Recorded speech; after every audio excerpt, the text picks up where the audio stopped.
मित्रों, आज जो कहानी मैं आपको सुनाने वाला हूं वह बहुत ही खास है। यह कहानी है त्रिया चरित्र की है। जो भी मनुष्य इस कहानी को पूरा सुनता है वह कभी भी अपने जीवन में धोखा नहीं खाता है। इस कहानी को सुनकर आप अपने जीवन में कई बदलाव ला सकते हो। बहुत समय पहले की बात है। किसी राज्य में एक राजा रहा करता था। उसकी राज्य की चर्चाएं बहुत दूर दूर तक फैली हुई थी। उस राजा का पुत्र था जिसकी उम्र कुछ ज्यादा नहीं थी, 12 या 13 वर्ष होगी। वह राजकुमार बड़ा ही सुंदर था।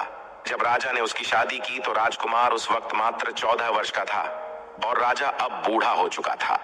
एक दिन राजा ने सोचा कि अपने राजकुमार को राजा बना देते हैं, क्योंकि उस राजकुमार ने कई शादियां की थीं और पहले के राजाओं में यही नियम था कि राजा जितनी चाहे उतनी शादी कर सकता था। वह राजा अपने पुत्र राजकुमार को राजा बना देता है। राजकुमार की 7 शादी हो चुकी थी। वह राजकुमार जो कि राजा बना था अपनी पढ़ाई लिखाई फिर भी कर रहा था। वह रोज गुरुकुल में पढ़ने के लिए जाया करता था। और एक दिन की बात है, जब वह राजकुमार पढ़ने के लिए विद्यालय जा रहा था तो रास्ते में उसे पनिहारी मिली। वह पनिहारिन भी बहुत सुंदर थी। उस पनिहारिन ने राजकुमार से पूछा था कि हे राजा, आप रोज कहाँ जाते हैं?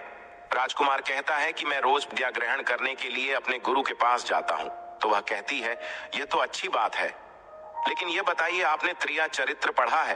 राजकुमार कहता है कि नहीं, मैंने ये कभी नहीं पढ़ा है।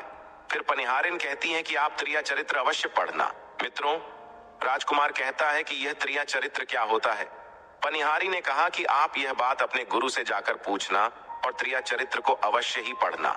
राजकुमार कहता है कि मैं आज ही जाऊंगा और अपने गुरु से जाकर पूछ लूंगा कि आपने मुझे त्रिया चरित्र क्यों नहीं पढ़ाया। इतनी बात कहने के बाद वह राजकुमार वहां से चल देता है। मित्रों, वह पनिहारिन की बात सुनकर वह राजकुमार गुस्से में था। उसकी आंखें लाल थीं। वह अपने गुरु के पास जाकर प्रणाम करता है। गुरुजी ने पूछा कि बेटा, क्या हुआ? आज तुम क्रोध में दिखाई दे रहे हो और तुम्हारी आंखें लाल क्यों हैं? क्या बात है, मुझे बताओ। राजकुमार ने क्रोध में जवाब दिया कि गुरुदेव, आपने मुझे त्रिया चरित्र क्यों नहीं पढ़ाया? यह बात आपने क्यों छुपाया? त्रिया चरित्र के बारे में मुझे क्यों नहीं बताया? मित्रों, गुरु कहते हैं, बेटा, तुम त्रिया चरित्र नहीं पढ़ पाओगे क्योंकि त्रिया चरित्र पढ़ना खतरे से खाली नहीं होता है। तब अपने शिष्य की ऐसी बात सुनकर गुरु कहते हैं कि ठीक है, अब तुमने हटकर ही ली, तो अब हम तुम्हें त्रिया चरित्र पर आते हैं।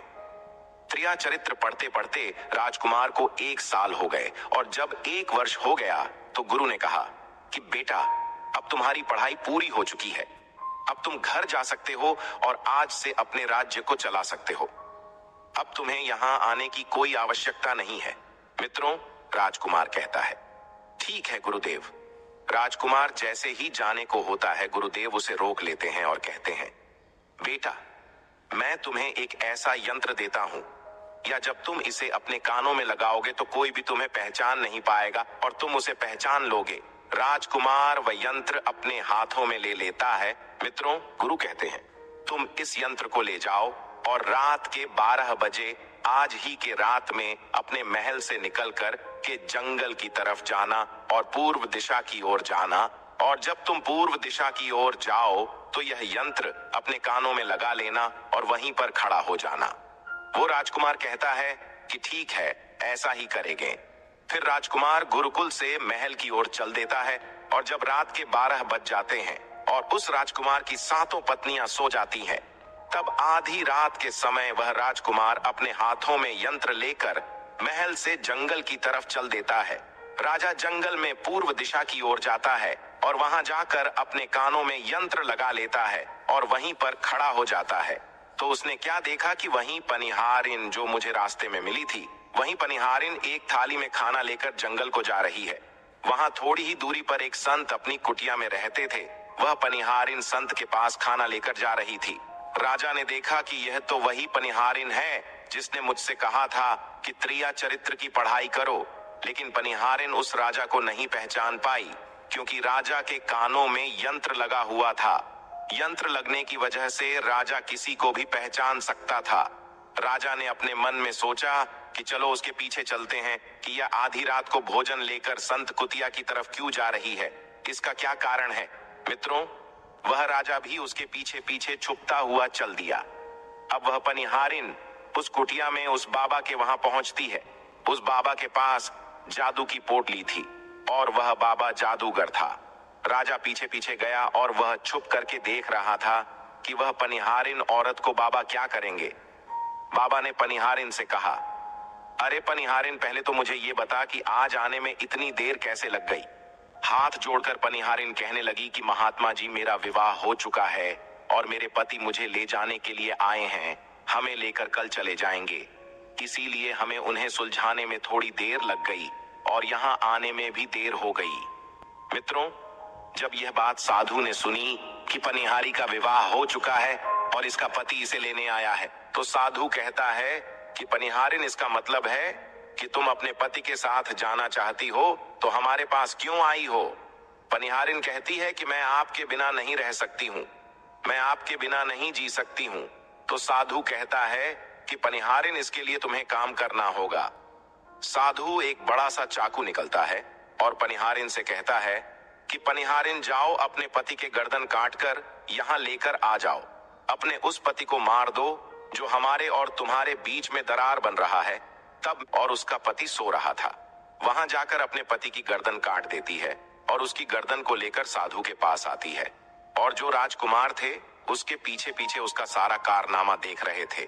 जब साधु ने देखा कि अपने पति को मार करके उसकी गर्दन यहाँ लेकर आई है, साधु को बहुत गुस्सा आया और उसने उसे लात मारी और कहा, भाग जाओ यहाँ से। जब तू अपने पति की नहीं हो सकी, जिसके साथ तूने 7 फेरे लिए, तो तू मेरी क्या होगी। जल्दी भाग जाओ यहाँ से।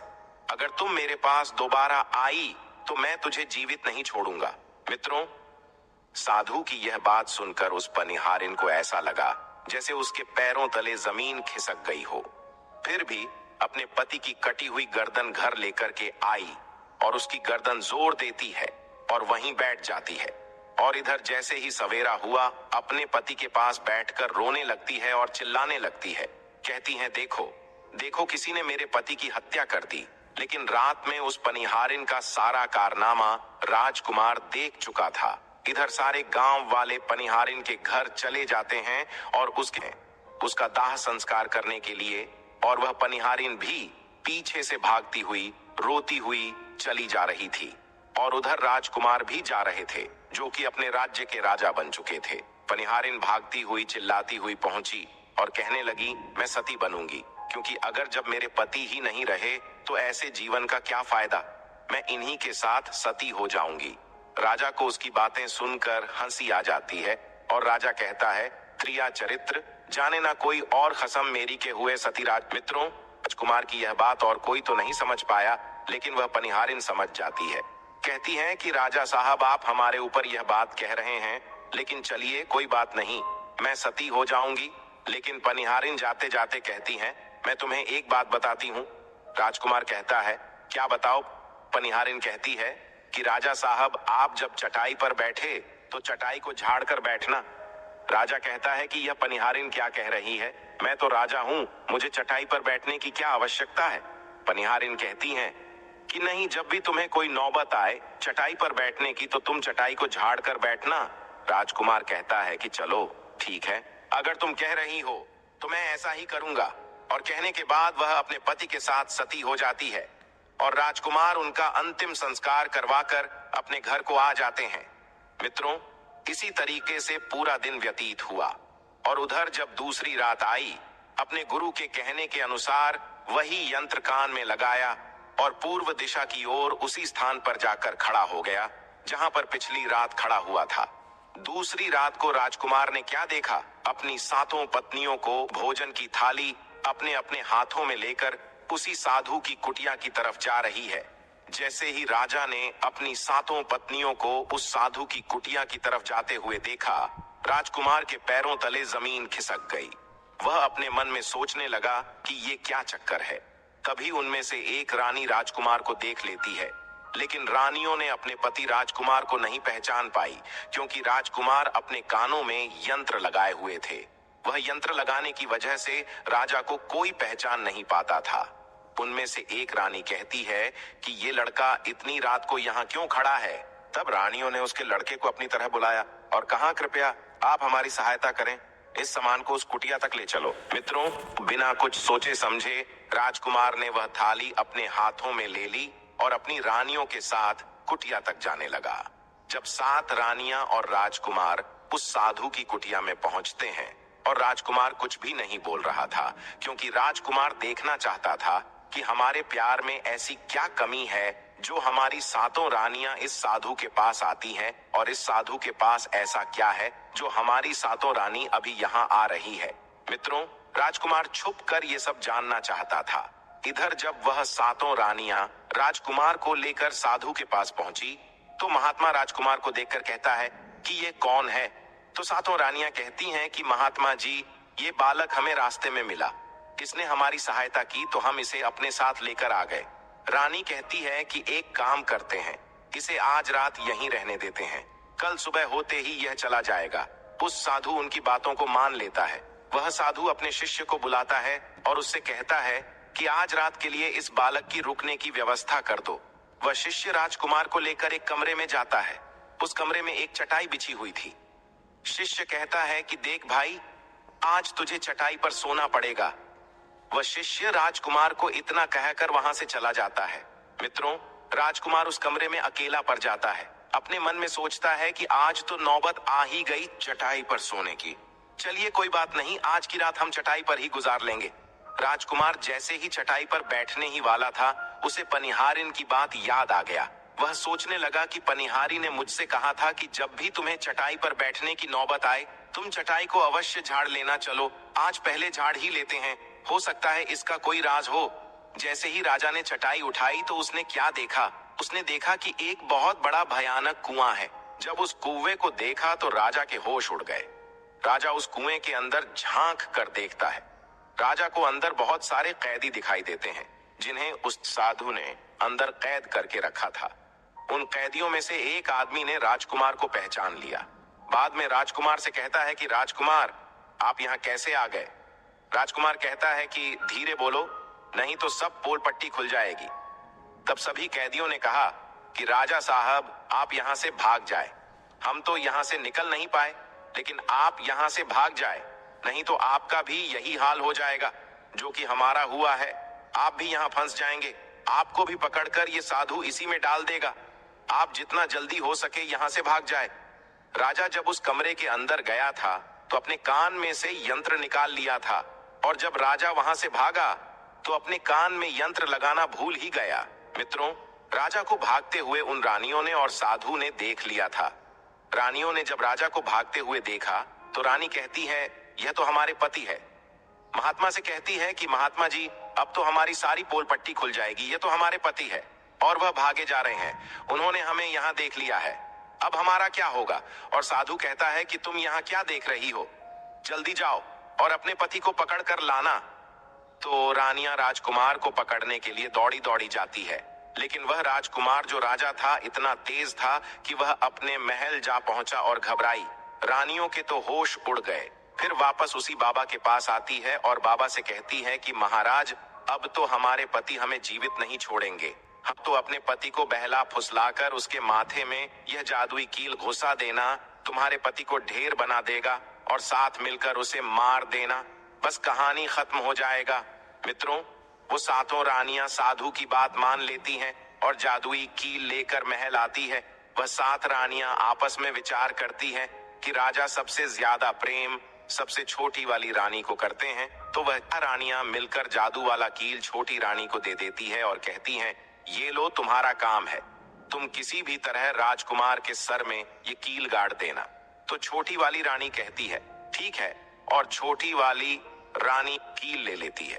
जब राजा ने उन 7 रानियों को आते हुए देखा तो क्रोध में कहा कि पहले तुम यहीं रुको, पहले मुझे यह बताओ कि हमारे राज्य में और मुझ में ऐसी क्या कमी है कि तुम आधी रात को उस साधु के पास जाते हो, इसका क्या कारण है?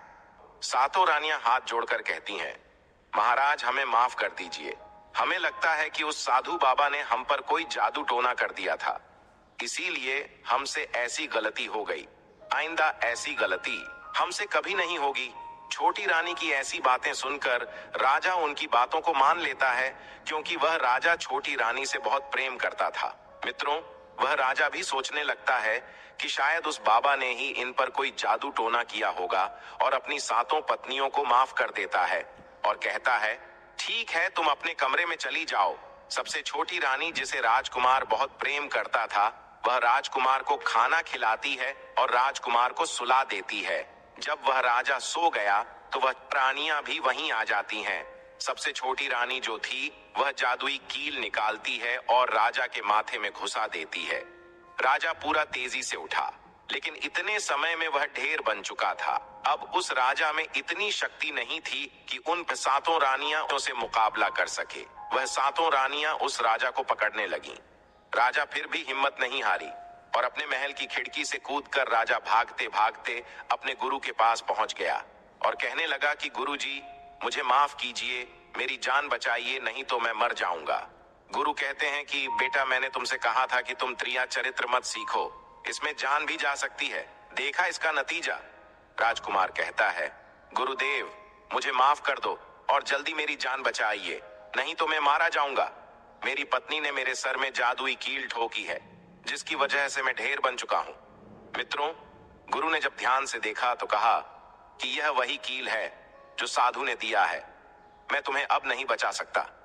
राजकुमार कहता है, नहीं गुरुदेव, ऐसा मत कहिए, मैं आपका शिष्य हूं, आपका कर्तव्य है मेरी जान बचाना। तो गुरु कहते हैं कि बेटा, मैं तुम्हें बचा तो नहीं सकता, लेकिन एक उपाय है। राजकुमार कहता है, क्या उपाय है? तब अपने शिष्य की ऐसी बात सुनकर गुरु कहते हैं कि हम तुम्हें तोता बना देंगे, और जब हम तुम्हें तोता बना देंगे तो तुम सुखवाद राजा के राज्य में चले जाना और वहीं जाकर रहना, क्योंकि सुखवाद राज्य में वह साधु का जादू नहीं चलता है, और तुम्हें जब बहुत प्रेम करने वाली स्त्री मिलेगी तो तुम पुनः राजकुमार बन जाओगे। वह राजकुमार कहता है, ठीक है गुरुदेव, आप हमें तोता बना दीजिए। तो वह गुरुदेव उसे तोता बना देते हैं और वह तोता बनने के बाद वहां से उड़ा और सुखवाद राजा के राज्य में चला गया। जहां पर बहुत सारे तोता रहते थे, वहीं जाकर रहने लगा और 7 रानियों उस राजकुमार को खोज रही थी। जब राजकुमार नहीं मिला तो फिर से उस बाबा के पास जाती है और कहती है कि बाबा जी, वह रात को राजा भाग चुका है, आप अपनी पोटली निकालिए और देखें कि वह कहाँ है। तो वह महात्मा अपना पोटली खोलता है और देखने लगता है कि वह राजकुमार तोता बनकर के सुखवाद राजा के राज्य में रह रहा है। वह साधु ये सारी बात रानियों को बताता है। तो रानियां कहती हैं कि स्वामी, अब क्या करें? वह साधु कहता है कि अब तुम अपने राजमहल में जाओ और जाकर के घोषणा कर दो कि जो भी तोता पकड़ करके लाएगा, हम उसे 5 सोने के सिक्के देंगे। उस राज्य के जितने भी बहेलियां थे, वो तोता पकड़ने के लिए चारों तरफ घूमने लगते हैं और जो भी तोता पकड़ते वह रानी के पास जाते और 5 सोने के सिक्के ले लेते थे और वहां से चले जाते और वह 7 रानियां उस तोते को मार देती थीं। ऐसे ही धीरे धीरे बहुत समय निकल गया और वो राजकुमार जो तोता बनकर जहां गया था, वहां सारे तोते को बहुत अच्छी अच्छी बातें करता था, उन्हें बहुत ज्ञान की बातें बताता था। तो सारे तोता को लगा कि यह तोता तो बहुत समझदार है, ये तोता तो बहुत अच्छी अच्छी बातें करता है, इसे हम अपना राजा बना लेते हैं। और सभी तोता मिलकर उसे राजा बना लेते हैं। राजकुमार सभी तोतों का राजा बन जाता है और वही छुपकर रहने लगता है। एक बहेलिया तोता पकड़ते पकड़ते सुखवाद राजा के राज में पहुंच जाता है और वह उसी पेड़ के पास पहुंच जाता है जहां पर वह राजकुमार तोता बनकर छुपकर रहता था। जब उस बहेलिये ने इतने सारे तोते को देखा तो अपने मन में सोचा कि अगर हम इतने सारे तोते पकड़कर रानी के पास ले जाएंगे तो हमें बहुत सारी सोने के सिक्के मिल जाएंगे। लेकिन वह बहेलिया सोचता है कि मैं इतने सारे तोते पकड़कर ये कैसे ले जाऊं। फिर अगली सुबह सारे तोते दाना चुगने के लिए उड़ जाते हैं। तभी वह बहेलिया उस पेड़ के पास जाकर उसकी डालों पर चाकू से कट लगा देता है, जिसका छिपकर बैठकर ये नजारा देखने के लिए इंतजार करता है। और जब शाम हुए, सारे तोते उड़कर वापस उसी पेड़ पर जा बैठे। तभी उनके साथ राजकुमार तोता भी शामिल था। तभी वे सारे अपने गुरु राजकुमार तोते से अपनी अपनी जान बचाने के लिए सलाह मांगने लगे। और एक तोता कहता है, हे राजन, आप कुछ भी करो लेकिन हमें आजाद करो, नहीं तो सुबह बहेलिया आएगा और हमें पकड़ कर ले जाएगा तथा मार डालेगा। मित्रों, तभी राजकुमार उन सभी को शांत करके कहता है, मेरी बात को ध्यान से सुनो। जब सुबह बहेलिया आएगा तब तुम सभी मरने का नाटक करो, जिस कारण से वह बहेलिया तुम्हें निकालकर जमीन पर रख देगा। उसे ऐसा आभास होना चाहिए कि सारे तोते मर चुके हैं। समय रहते तुम सभी उड़कर अन्य सुरक्षित जगह पर जाना, बाकी मैं सब कुछ संभाल लूंगा। फिर वे सभी अपनी योजना के अनुसार पेड़ पर लटक गए, मानो जैसे सभी मर चुके हैं।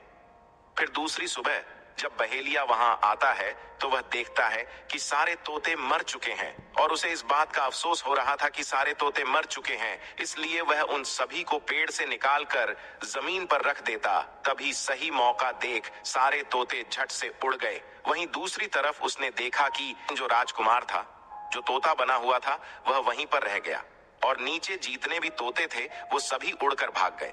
बहेलिया ने सोचा, अरे ये क्या हुआ, इस पेड़ पर सिर्फ एक ही तोता है जो कि मरा लटका हुआ है और जितने तोते मैंने छुड़ाकर नीचे फेंका वह सभी उड़कर भाग गए। बहेलिया ने सोचा, इसका मतलब ये सारे तोता ने मिलकर मेरे साथ धोखा किया है। अब राजकुमार जो था, जो तोता बना हुआ था, वहीं सिर्फ पेड़ पर लटका हुआ था। वह बहेलिया कहता है कि यह सब तुम्हारी चाल है, चलो अब मैं तुम्हें लेकर जाऊंगा और रानी के हाथ बेच दूंगा और मुझे 5 सोने के सिक्के मिल जाएंगे। और इधर वह बहेलिया उस तोता को बेचने के लिए रानी के पास जाने लगता है। मित्रों, रास्ते में वह तोता कहता है कि तुम मुझे कहां ले जा रहे हो? तो वह बहेलिया कहता है, मैं तुम्हें बेचने के लिए रानी के पास ले जा रहा हूं। अगर मैं तुम्हें वहां बेच दूंगा तो मुझे 5 सोने के सिक्के मिलेंगे। वह राजकुमार कहता है कि मैं अगर तुम्हें 50,000 सोने के सिक्के दिला दूं तो क्या तुम मुझे नहीं बेचोगे? बहेलिया कहता है, तुम मुझे 50,000 सोने के सिक्के कैसे दिलाएगा? मित्रों, तोता कहता है कि राजा सुखवाद के यहाँ एक बहुत बड़ा मेला लगता है, तुम मुझे वही बेचो, मूल्य में स्वयं बताऊंगा। बहेलिया उस तोते की बात मान लेता है और रानी के पास बेचने की जगह राजा के राज्य के मेले में तोता को बेचने चला जाता है। और राजा के राज्य में यह नियम था, अगर किसी व्यक्ति का सामान शाम तक नहीं बिके तो वह राजा स्वयं आकर उसे खरीद लेता था। बहेलिया उस तोते को लेकर बाजार में पहुंचा हुआ था। जब कोई व्यक्ति उस तोते को खरीदने आता है तो वह पूछता कि यह कितने का है, तो वह बहेलिया कहता है कि तोता अपना दाम स्वयं बताएगा। तो वह तोता अपना दाम इतना बता देता कि कोई भी व्यक्ति उसे खरीद ही नहीं पाता। ऐसे ही करते करते शाम हो गई और अब सभी अपने अपनी दुकान लेकर चले गए। सभी का दुकान उजड़ गया था, बस एक बहेलिया और एक तोता ही रह गए थे। इधर राजा ने अपने सिपाहियों को आदेश दिया कि जाओ देख कर आओ, किसी का सामान तो नहीं रह गया है। जब राजा के सिपाही आए तो उन्होंने देखा कि एक बहेलिया तोता को लेकर बैठा हुआ है। सिपाही बहेलिया से कहते हैं कि बहेलिया, तुम्हारा तोता क्यों नहीं बिका? तुम इसे कितने में बेच रहे हो? तो तोता कहता है कि जो इन्हें 50,000 सोने के सिक्के देगा वही मुझे खरीद पाएगा। उस तोते की बात सुनकर वह सिपाही आश्चर्य में पड़ जाते हैं और सोचते हैं, अरे यह तोता अपना मूल्य स्वयं बताता है। तब सिपाही राजा के पास जाते हैं और राजा को सारी बात बताते हैं और कहते हैं, एक बहेलिया एक तोता लेकर बैठा हुआ है, लेकिन वह तोता अपना मूल्य स्वयं ही बताता है। वह इतना महंगा बताता है, शायद इसीलिए उसे कोई खरीद नहीं सका। राजा सिपाहियों से पूछता है कि वह अपना मूल्य कितना बता रहा है। तो सिपाही कहते हैं, अपना मूल्य 50,000 सोने के सिक्के बता रहा है, चलिए हम खरीदेंगे। अगर नहीं खरीदेंगे तो हमारे राज्य की बदनामी होगी कि राजा के बाजार में एक तोता नहीं बिका। और इसलिए राजा अपने मंत्रियों के साथ अपने रथ पर सवार होकर बाजार में पहुंचता है। कहता है, इस तोते का क्या मूल्य कितना है? बहेलिया हाथ जोड़कर कहता है कि राजा साहब अपना मूल्य तोता स्वयं बताएगा। वह राजा फिर तोते से पूछा तो तोता कहता है कि राजा साहब जो इन्हें 50,000 सोने के सिक्के देगा वही मुझे खरीद पाएगा। अपने सिपाहियों से 50,000 सोने के सिक्के मंगवाता है और बहेलिया को पकड़ा देता है और तोते को लेकर अपने महल चला जाता है। वह तोता बहुत ही बुद्धिमान था क्योंकि वह राजा था। वह तोता राजा को बहुत अच्छी अच्छी बातें बताने लगा। जब राजा पर कोई खतरा आने वाला होता तभी वह तोता बता देता कि राजा साहब आप पर यह खतरा आने वाला है। और इसी तरह सब उस तोते से बहुत अधिक प्रेम करने लगते हैं। जब यह बात रानियों को पता चला कि राजा ऐसा तोता लेकर आए हैं जो कि बोलता भी है और बहुत अच्छी अच्छी बातें बताता है, तो रानियां राजा से कहती हैं, उस तोता को मेरे पास भिजवा दीजिए, हम भी उस तोते को देखना चाहते हैं, हम उस तोते से बातें करना चाहते हैं। राजा अपने मंत्रियों से कहकर वह तोता रानियों के पास भिजवा देता है। रानी उस तोते से बातें करके बहुत खुश हो जाती है। रानी भी तोते से बहुत प्रेम करने लगती है और कहती है कि वाह रे तोता, इसीलिए तुझे राजा साहब ने 50,000 सोने के सिक्के देकर खरीदा है। राजा की एक पुत्री थी जो कि बड़ी सुंदर थी। रानी अपनी पुत्री से कहती है कि आज से तुम ही इस तोते का ध्यान रखो और कल तुम इसे अच्छे से धोकर नहला देना। वो राजकुमारी भी उस तोते से बहुत प्रेम करती है। जैसे ही सुबह हुआ, राजकुमारी उस तोते को लेकर नहलाने जाती है। राजकुमारी तोते को नहला रही थी तो उसने देखा कि तोते के सिर पर कील सा कुछ लगा हुआ है। राजकुमारी उसको निकाल देती है। राजकुमारी जैसी ही कील को निकालती है, वह तोता पहले वाला एक सुंदर सा राजकुमार बन जाता है। उसे देखकर राजकुमारी घबरा जाती है। राजकुमार कहता है कि तुम घबराओ नहीं, यह कील वापस से मेरे सर में लगा दो तो मैं फिर से तोता बन जाऊंगा और इसके बारे में मैं तुम्हें रात्रि में बताऊंगा। तुरंत ही वह राजकुमारी वह कील राजकुमार के सर में लगा देती है और वह वापस से तोता बन जाता है। रात को राजकुमारी तोते को लेकर अपने कमरे में जाती है और उसके सर से कील निकाल देती है और वह तोता फिर से राजकुमार बन जाता है। राजकुमार अपनी सारी दास्तान उस राजकुमारी को बताता है और कहता है, माफ करना या दास्तान तुम किसी को नहीं बताना, नहीं तो मेरी जान चली जाएगी। राजकुमारी इसके बारे में अपनी माता और पिता को भी नहीं बताती है।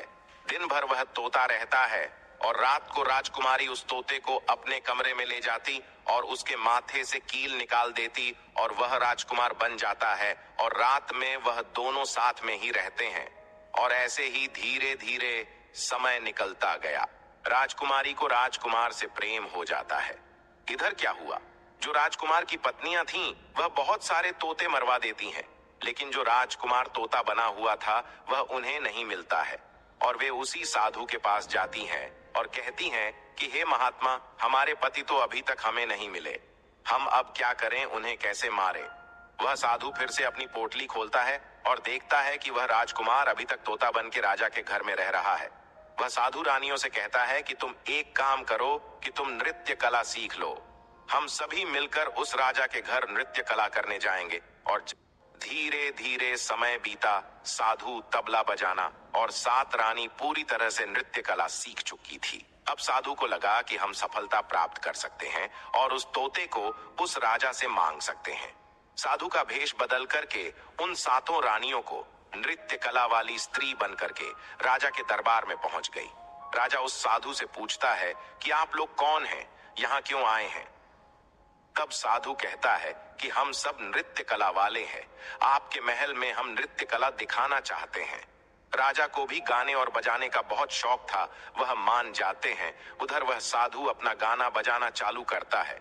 जब उनकी गाने बजाने की आवाज तोता के कानों में पहुंची तो तोता समझ गया कि वह साधु हमारी 7 रानियों को लेकर भेष बदल कर यहाँ पर आ गया है, अब हमारी जान नहीं बचेगी।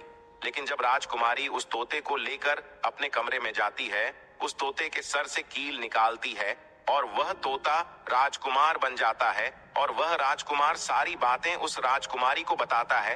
कहता है कि देखो, जो यह गाने बजाने वाले आए हैं, यह वही साधु है। यह गाने बज जाने से राजा को खुश कर देगा और बदले में मुझे मांग लेगा और ले जाकर मुझे मार देगा। मित्रों, वह राजकुमार कहता है कि सुनो राजकुमारी, जब राजा आदेश दें कि तोता को लेकर आओ तो तुम मुझे मत देना।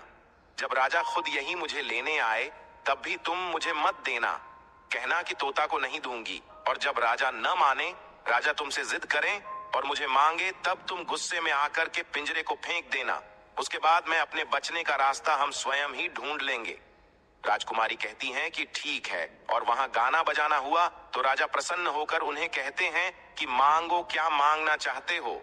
वह साधु कहता है कि जो आपके पास तोता है, जो आप कुछ दिनों पहले ही खरीदे है, वह तोता आप मुझे दे दो। राजा कहता है ठीक है। राजा अपने मंत्री को आदेश देता है कि जाओ उस तोते को लेकर आओ। मंत्री राजकुमारी के पास पहुंचता है और कहता है कि यह तोता मुझे दीजिए। राजकुमारी कहती है नहीं दूंगी। मंत्री कहता है कि देखिए, आप जिद मत कीजिए। राजकुमारी कहती है कि तुम जाओ और मेरे पिताजी को यहाँ भेजो, वहीं आकर इसे ले जाएंगे। मंत्री राजा को जाकर सारी बात बताता है। राजा स्वयं आता है उस तोते को लेने के लिए।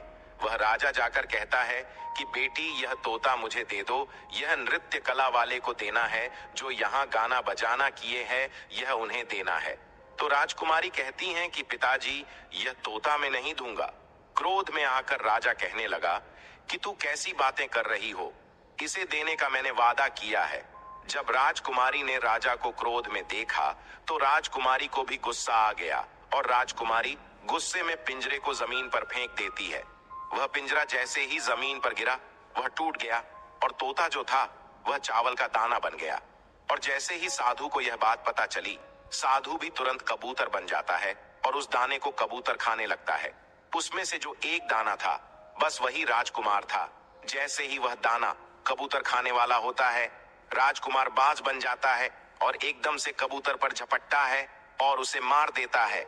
इस तरह से उस साधु की मृत्यु हो जाती है। राजा यह सब देखकर आश्चर्यचकित हो जाता है। उस कबूतर को मारकर फिर से तोता बन जाता है और जो राजकुमारी थी उस तोते से कील निकाल देती है और वह फिर से पहले जैसा राजकुमार बन जाता है।